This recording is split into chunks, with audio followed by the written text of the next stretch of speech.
Amis cinéphiles, bonjour et bienvenue dans cette nouvelle vidéo. Je suis content de vous retrouver. Ça fait 2 semaines que j'ai pas pu faire de vidéo parce que je me suis fait opérer de la gorge, retirer des amygdales et tout ça. Et donc bon, là ça va beaucoup mieux. J'ai un petit peu du mal à faire les R en français parce que ma langue est pas encore complètement remise, mais ça devrait passer plutôt bien, je pense. Quoi qu'il en soit, voilà, aujourd'hui j'ai envie de vous parler d'un nouvel atelier que je vous ai préparé qui s'appelle Apprendre le chinois en regardant des films, la bonne façon. Le fait de regarder des films, des vidéos pour apprendre une langue, c'est bien, c'est intéressant, c'est ludique, ça nous permet, il y a plein d'avantages en fait. C'est ludique, déjà on s'amuse, parce que regarder des films, des séries, des vidéos, des émissions de télé-réalité, des trucs comme ça, bah c'est toujours bon, plaisant, voilà, c'est du bon temps. Enfin, moi la télé-réalité peut-être pas, mais il y en a pas mal qui aiment bien quand même. Ça nous permet d'apprendre beaucoup d'expressions, des expressions de la vie courante, que l'on n'a pas dans les méthodes de chinois, tu vois, c'est des expressions de la vie de tous les jours que les gens ils utilisent justement au quotidien et qu'on n'apprend pas en classe, qu'on n'apprend pas en cours, qu'on n'apprend pas dans les méthodes de chinois. Tout ce qui est aussi les exclamations, toutes les exclamations, les interjections, les trucs comme ça, quoi. Des types de langage aussi qu'on n'a pas forcément et bien dans les méthodes de chinois. Donc ça c'est vraiment génial quand on est sur de la vidéo. Ça nous permet aussi de s'habituer au son. Ça nous permet de s'habituer au son du chinois, ça nous permet de s'habituer au ton du chinois aussi, parce que ça c'est vraiment typique du chinois. Ça nous permet de s'habituer aussi au rythme, parce que souvent vous allez voir au début ça va vous sembler trop rapide quand les chinois parlent, et du coup ça nous permet de travailler là-dessus. Et puis ça nous permet aussi tout simplement d'avoir une certaine immersion on est carrément à fond dans le chinois quand on est en train de regarder une vidéo, quoi. Et on a un autre côté qui est très intéressant, c'est que c'est motivant.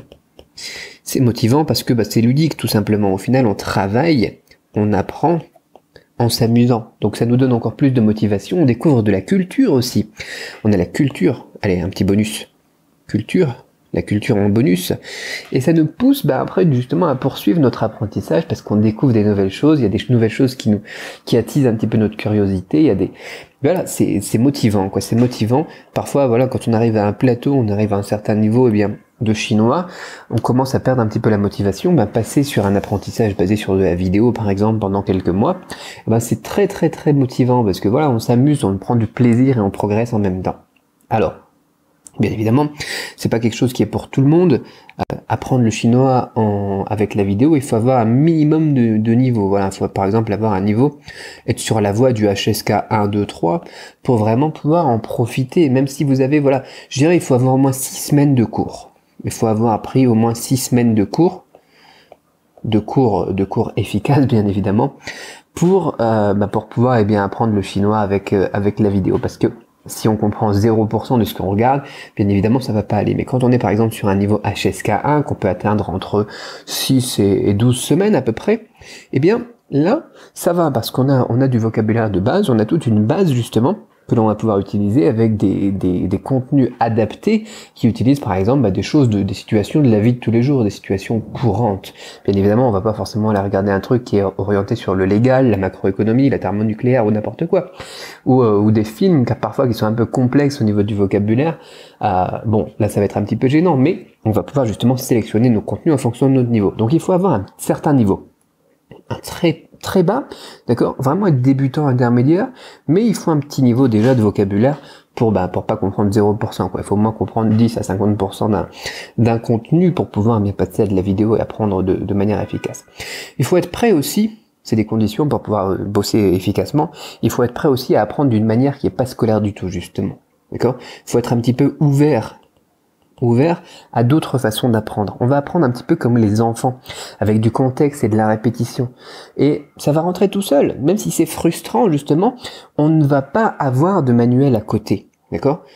On va pas bosser avec un dico, on va pas bosser avec un manuel. Et je sais qu'il y a des gens pour qui c'est difficile de se dire, voilà, il faut que je me force au final à juste profiter du film, à juste suivre l'histoire et à juste me faire plaisir à regarder ce contenu.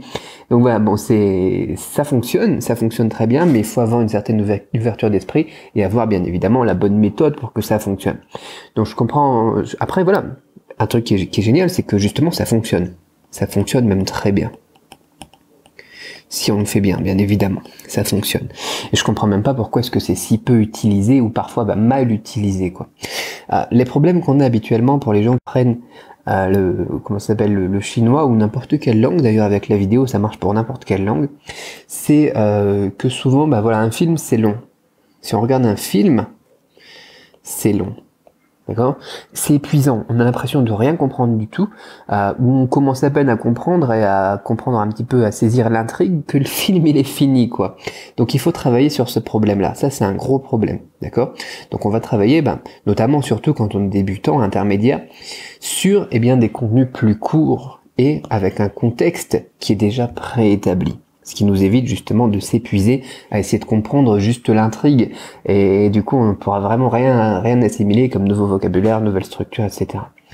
Le problème qu'on a aussi avec l'apprentissage par les vidéos, c'est souvent que c'est chronophage. C'est pour ça qu'il y a pas mal de gens qui le font mal, ils se regardent des films entiers, Le Maître d'Armes ou j'en sais rien, quoi, et des films qui sont sympas, mais on passe 1h30 à pas forcément être efficace, quoi. Moi, vous savez que j'aime bien l'apprentissage basé sur l'efficacité, d'ailleurs on retrouve justement ce problème-là ici. Donc il faut trouver des contenus plus courts et travailler bien sûr sur l'efficacité, ça c'est un deuxième problème. Ensuite, une problématique que souvent les gens retrouvent, c'est qu'on n'a pas le temps de prendre des notes ou sortir un dictionnaire, justement, parce que c'est quelque chose qu'il ne faut pas faire, parce que ça casse le rythme, parce que ça casse le plaisir. Du coup, la question c'est comment est-ce qu'on fait pour apprendre, pour progresser, sans bien mettre sur pause tout le temps. D'accord? Il faut pas mettre sur pause tout le temps. Il faut pas casser le rythme. D'accord? Ça, c'est un problème. Donc, comment est-ce qu'on va faire pour faire autrement et toujours progresser et avancer? Parce que d'un autre côté, on ne peut pas juste se mettre sur le canapé, d'accord, se poser sur le sofa comme ça, et puis regarder l'écran, d'accord, se couper un petit peu, voilà, stopper un petit peu notre cerveau et puis juste regarder le truc, quoi, et espérer devenir tout simplement un expert en chinois, quoi. C'est pas possible.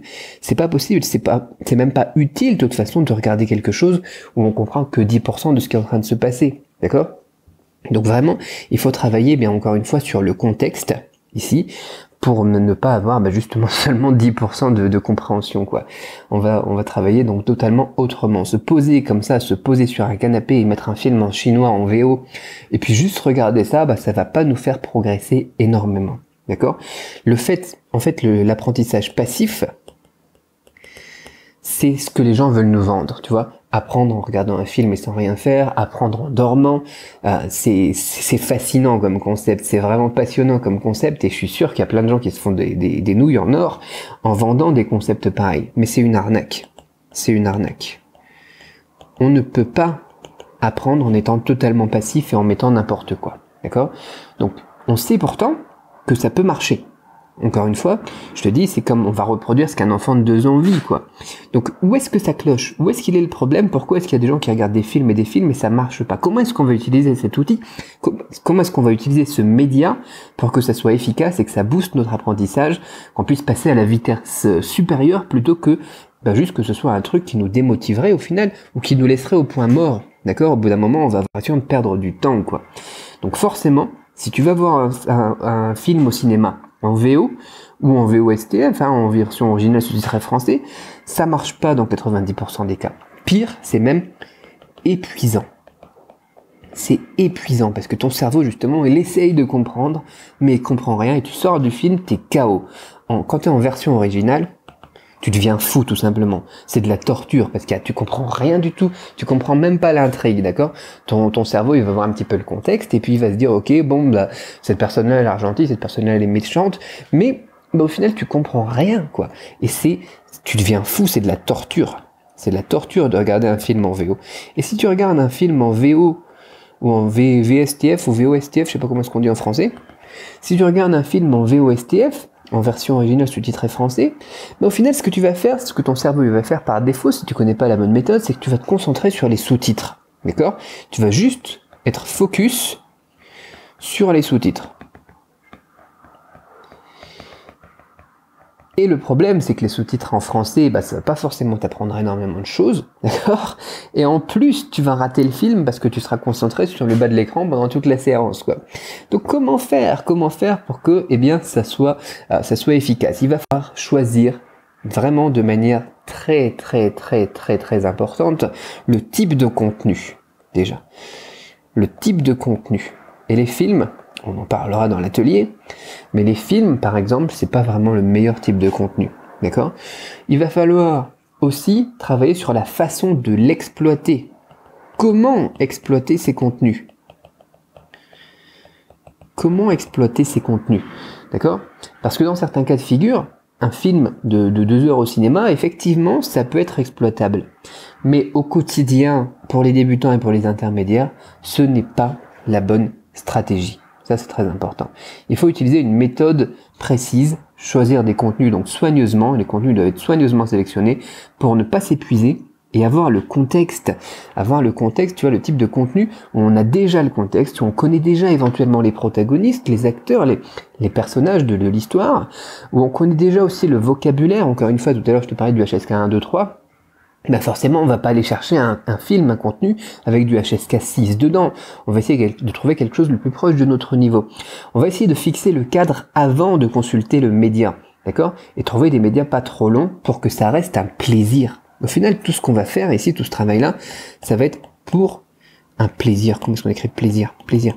Pour que ça reste un plaisir au quotidien, d'accord? Par exemple, pour le cinéma, une des méthodes qui pourrait être intéressante de travailler, d'accord? Le cinéma, ça serait d'aller voir un film que tu as déjà vu ou que tu connais déjà bien dans ta langue natale, qui est, je suppose, le français, même si je sais qu'il y a pas mal d'autres polyglottes qui me suivent. Dans la majorité des cas, tu dois être français si tu regardes cette vidéo. Si c'est un film que tu as déjà vu en français, éventuellement tu l'as déjà vu plusieurs fois, tu le connais presque par cœur sur le bout des doigts, et puis que là il est projeté dans un petit cinéma à côté de chez toi en VO, avec VO ou VOSTF, là ça peut être intéressant. Parce que tu sais déjà le contexte, tu sais déjà les personnages, tu connais déjà la trame de l'histoire. Et du coup, ton cerveau, qu'est-ce qu'il va faire? Va juste se concentrer sur ce que les gens ils sont en train de dire, mais tu connais déjà presque les dialogues sur le bout des doigts en français, et du coup, les gens ils vont parler en chinois, et paf, là, le lien il va se faire, tu vois. Ça, c'est efficace. Ça, c'est utile. Et ça, c'est le genre d'astuces de lesquelles on va parler dans l'atelier de la semaine. Et vraiment, ça, c'est juste une technique comme ça. Il y en a plein d'autres, quoi. Et ça sera pas notre stratégie principale. Les films au cinéma, vraiment, tu vas voir que c'est pas notre stratégie principale. Mais déjà, rien que pour ça, tu vois que c'est beaucoup plus intelligent de travailler comme ça, plutôt que d'aller voir passivement un film choisi au hasard, et puis de le mettre en chinois en se disant, ça va me faire du bien pour mon écoute, ça va me faire du bien pour mon chinois. Pas du tout. D'accord? Tu as besoin d'un système, tu as besoin d'un guide, et ce système, il existe, et je l'ai créé pour toi. D'accord? C'est l'atelier de la semaine. Tu vas apprendre dans cet atelier pourquoi est-ce que ça va te changer la vie, pourquoi est-ce que ça va être utile, qu'est-ce qu'il va falloir que tu fasses. Eh ben, on va parler plusieurs choses dans cet atelier. On va avoir 4 points principaux. Premier point, on va parler du choix des contenus. Quel contenu? D'accord? Et où les trouver? Plus des exemples de contenus qui sont vraiment adaptés. D'accord? Je vais même d'ailleurs, dans les exemples, je te dévoile un petit peu le truc, te donner des contenus qui sont même pas d'origine chinoise, qui sont en chinois, d'accord? Qui sont un petit peu, comment est-ce qu'on dit ça? Qui sont dubbed, je sais pas comment est-ce qu'on dit ça en français. Ah mince, j'ai oublié le terme en français. Enfin bon, c'est pas grave, c'est juste quand il y a quelqu'un qui fait la voix en français, quoi. Donc on va prendre des contenus qui sont même pas d'origine chinoise, d'accord, mais qui sont en chinois. C'est un peu bizarre, mais tu vas vite comprendre pourquoi est-ce que j'ai choisi, eh bien, ces exemples-là en particulier. Et je vais t'expliquer aussi comment est-ce que tu peux toi-même avoir un filtre. Comment est-ce que moi je filtre? Tu vois, moi j'utilise des filtres. Il y a 5 ou 6 étapes ici, je crois qu'il y a 5 conditions. Quelles sont les 5 conditions pour choisir eh bien, un média. Comme ça, tu pourras choisir aussi si moi mes exemples te plaisent pas, par exemple, ou que tu vas en trouver d'autres aussi, parce qu'au bout d'un moment, quand tu les as finis, il faut passer à d'autres contenus. Eh bien, je vais te donner mes filtres, comment est-ce que moi je les sélectionne. Ça va être la première étape de l'atelier de la semaine. La deuxième étape, ça va être vraiment la stratégie pour que ça marche. La stratégie pour que ça marche. Comment est-ce qu'on va jouer avec les sous-titres notamment Est-ce qu'il faut mettre les sous-titres en français et rester concentré là-dessus? Est-ce qu'il faut mettre les sous-titres en chinois? Est-ce qu'il faut virer les sous-titres? Comment est-ce qu'on travaille? À partir de quel niveau aussi? Eh bien, on enlève les sous-titres dans une langue, on les met dans l'autre, ou on les enlève complètement. Tu vois, c'est toutes des bonnes questions. Ça, c'est toutes des bonnes questions. Je vais t'expliquer pourquoi est-ce que moi, eh bien, il y a certains contenus pour lesquels, actuellement encore, je laisse encore les sous-titres. D'accord? Ça va être très très important. Donc, on va parler notamment, eh bien, des sous-titres. On va parler aussi donc des niveaux de langue, etc. Ça, c'est toute la stratégie, ça va être vraiment le gros morceau un petit peu de cet atelier. En troisième étape, on va parler des niveaux de langue. Des niveaux de langue. Alors ça, c'est très intéressant aussi. Ça va ensemble, hein, le module 1 et 2. Des niveaux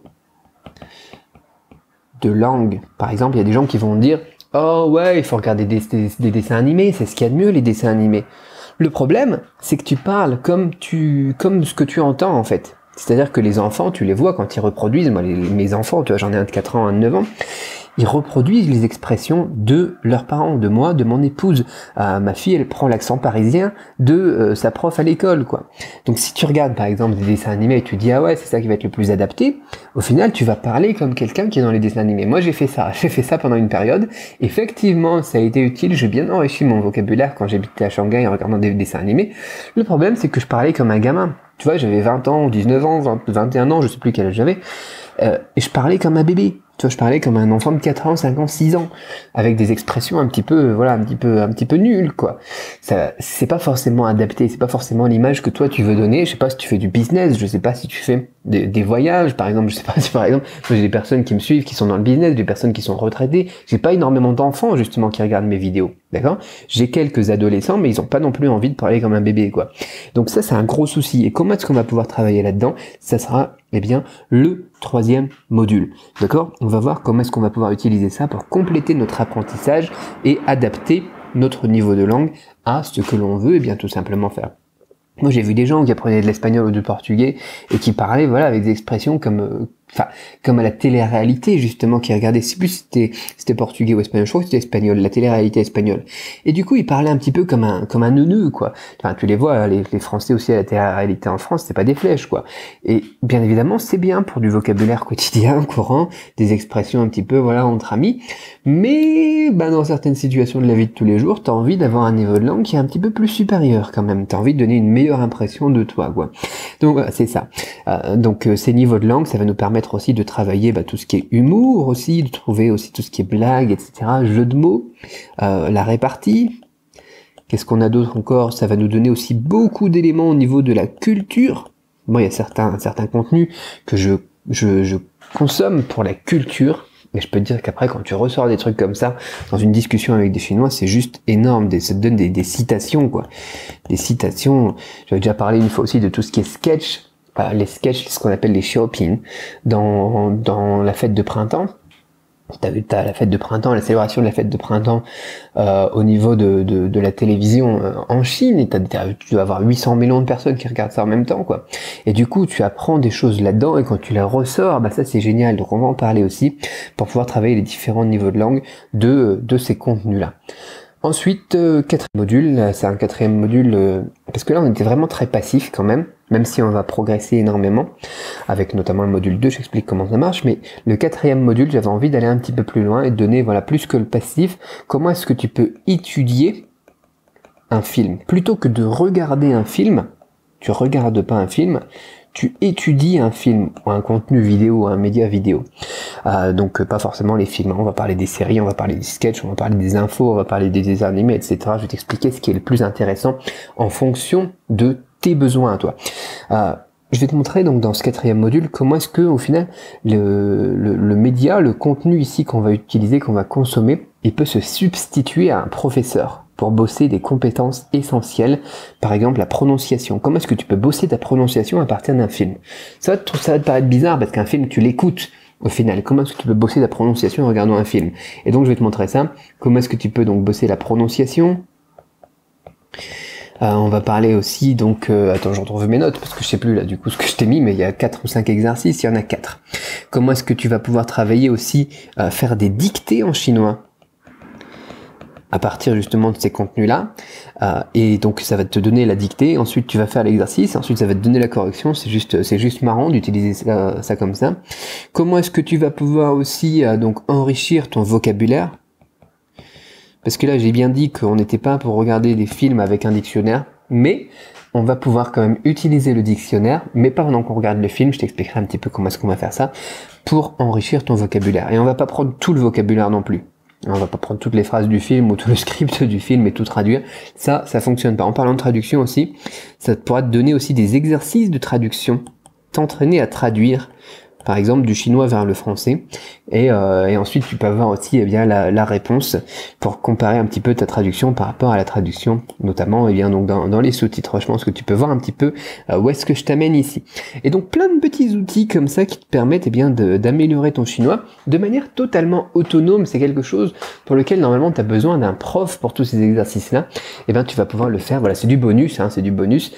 Tu vas pouvoir le faire tout seul grâce au contenu média, donc vidéo, que l'on va étudier dans cet atelier. Alors, attends, je mets mes feuilles partout là. Hop. Donc voilà, c'est quelque chose bien évidemment. Apprendre avec la vidéo, il y a beaucoup de gens qui essayent de le faire tout seul. Et le problème c'est qu'ils n'ont pas d'exemple, ils savent pas quel contenu en fonction de leur niveau utiliser. Ils connaissent pas forcément les problématiques que j'évoquais aussi au début de cette vidéo, ou même la problématique justement du niveau de langue. Ils y font pas attention et ça leur retombe dessus après. C'est un petit peu dommage. Donc moi ce que je te propose de faire, c'est de t'accompagner, de te montrer vraiment les contenus, les exemples, les outils et comment les adapter à ta situation personnelle. Parce que voilà, moi j'ai déjà, encore une fois, moi j'ai eu une expérience aussi, j'ai appris quelques mots de coréen en regardant des dramas coréens, c'est sympa, mais j'ai vite été bloqué à part quelques trucs, comme il y a des gens qui regardent des animés japonais, et puis qui apprennent quelques mots, des insultes notamment, des bonjours au revoir, c'est bien, mais c'est pas suffisant, tu vois, c'est que le début, quoi. Donc il y a des choses qui se font, et en plus c'est pas efficace, quoi. T'as regardé 10, 20, 30 heures de vidéos en coréen ou en japonais, et tu connais 3 mots, c'est pas forcément super productif, quoi. Donc c'est pour ça que j'ai créé cet atelier qui s'appelle Apprendre le chinois en regardant des films, la bonne façon. La bonne façon.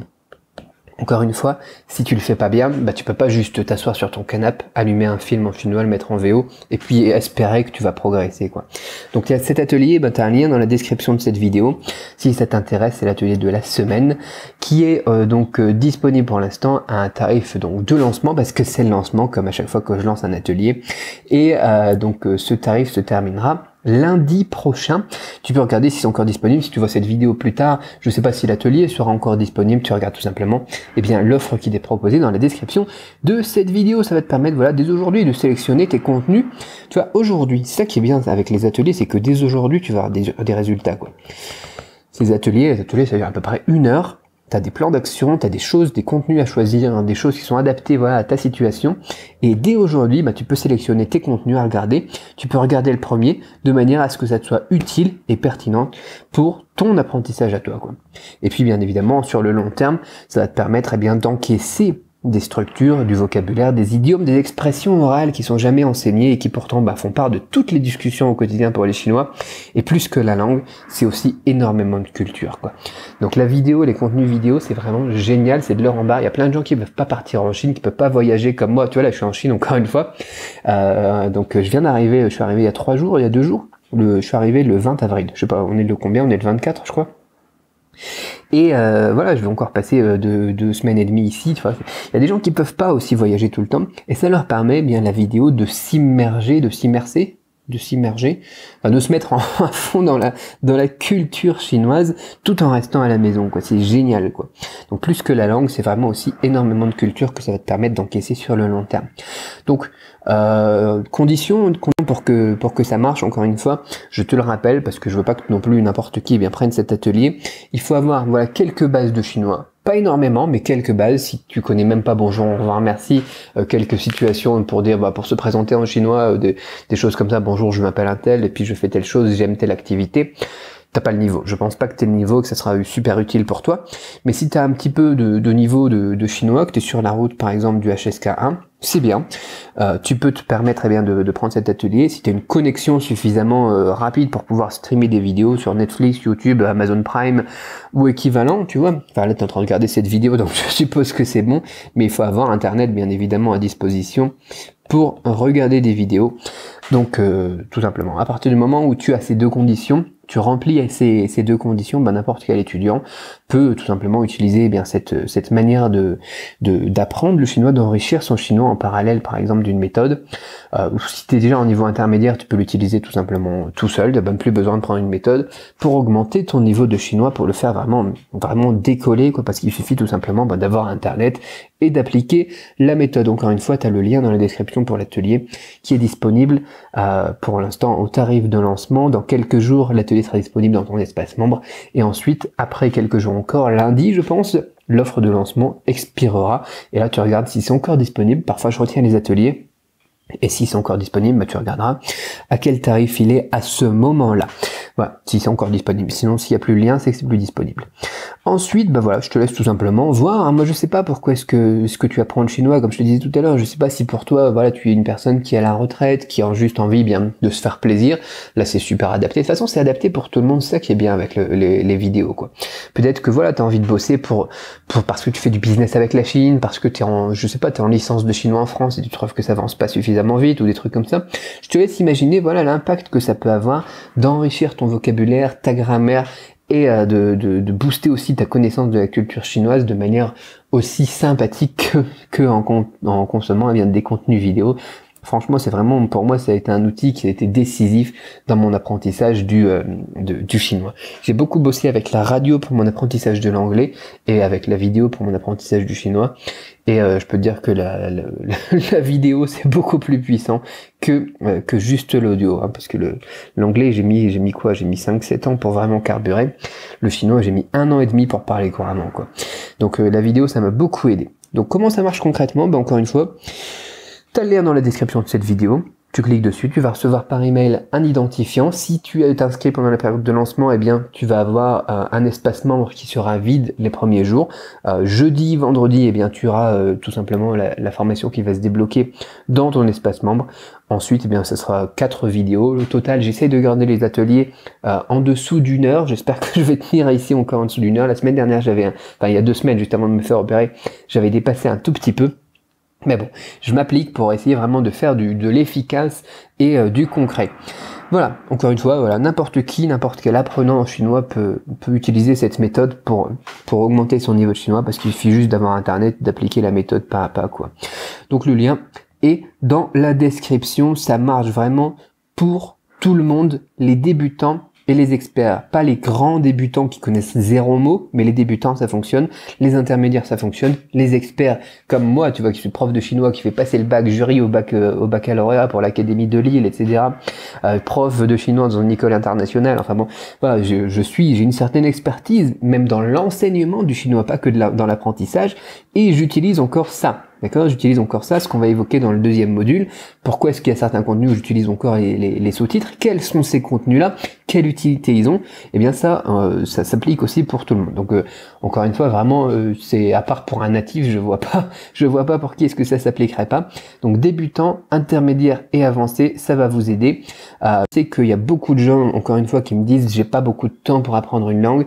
Je vous ai expliqué qu'on va utiliser des contenus courts justement, et que ça soit pour que ça reste un plaisir. Donc ça va vraiment pas être du temps à consacrer à de l'apprentissage. En plus, c'est vraiment, on va vraiment découper ça en petits morceaux, vous allez voir. Si vous n'avez pas beaucoup de temps, c'est aussi une méthode justement qui s'applique. J'ai aussi des personnes qui sont beaucoup sur la route aussi, qui sont par exemple des routiers ou n'importe quoi, ça c'est quelque chose qui peut être intéressant aussi à travailler. Donc pas forcément avec la vidéo quand on est en train de conduire non plus, mais ça peut s'appliquer eh bien de manière très pratique sur un téléphone portable, sur une tablette, quand on est sur une aire d'autoroute, quand on est en pause ou n'importe quoi. Enfin dans tous les cas quoi. Tu vois, tu sois débutant ou expert, ça peut être utile.